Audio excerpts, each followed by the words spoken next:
Je vais commencer par la question qui a été double. S'il vous plaît, un peu de silence dans la salle, s'il vous plaît. Nous allons terminer en beauté. Allez-y maintenant. Je vais commencer par la question qui m'a été doublement posée sur la Cour pénale internationale.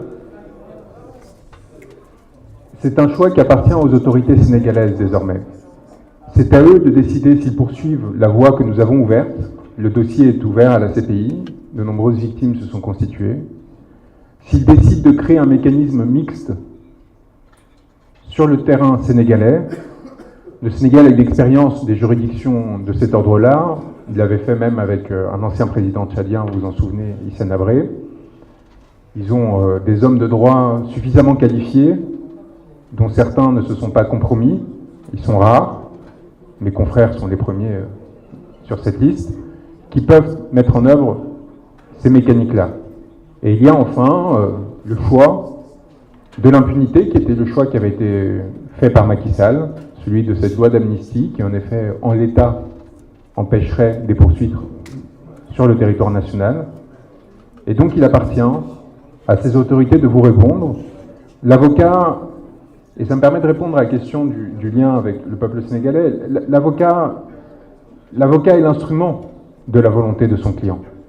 L'avocat, évidemment, fixe le cadre, traduit la volonté du client en des termes juridiques, donc dans le cadre qui lui a été fixé par la loi, c'est-à-dire par la volonté du peuple.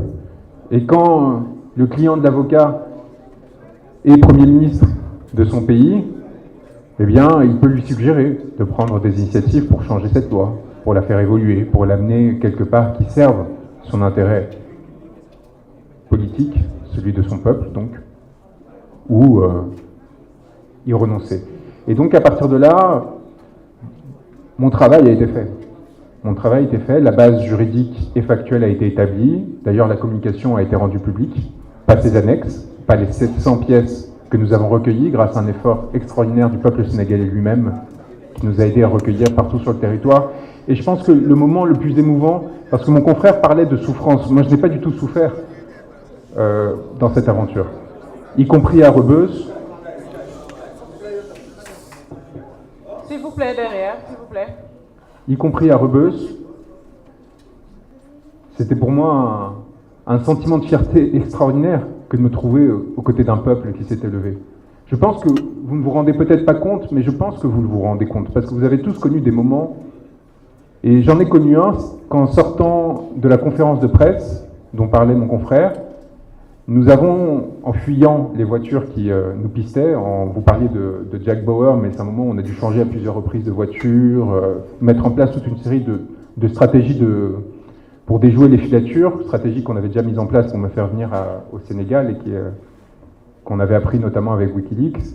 À un moment, on a longé les plages et on a vu toute une jeunesse sur ces plages. Et je peux vous dire que c'est ces moments-là qui peuvent être très difficiles, lors desquels il peut être très difficile de ne pas vaciller, de ne pas se sentir seul, et de ne pas se dire que tout cela a été fait en vain, et qu'en fait, quelque part, nous serions fous ou dans l'erreur. Ces moments où, tout d'un coup, vous voyez une société qui accepte la violence, qui accepte de renoncer à sa souveraineté, du moins en apparence. C'était, souvenez-vous, quelques jours après l'arrestation d'Ousmane Sonko, lors desquels, pour la première fois, le peuple ne s'était pas levé. Et si je suis venu, c'est aussi pour cela. Parce que j'ai senti qu'Ousmane Sonko, à ce moment-là, pouvait être, pour la première fois, en difficulté dans une sensation de solitude qui pouvait être extraordinairement dangereuse pour lui, pour tous les militants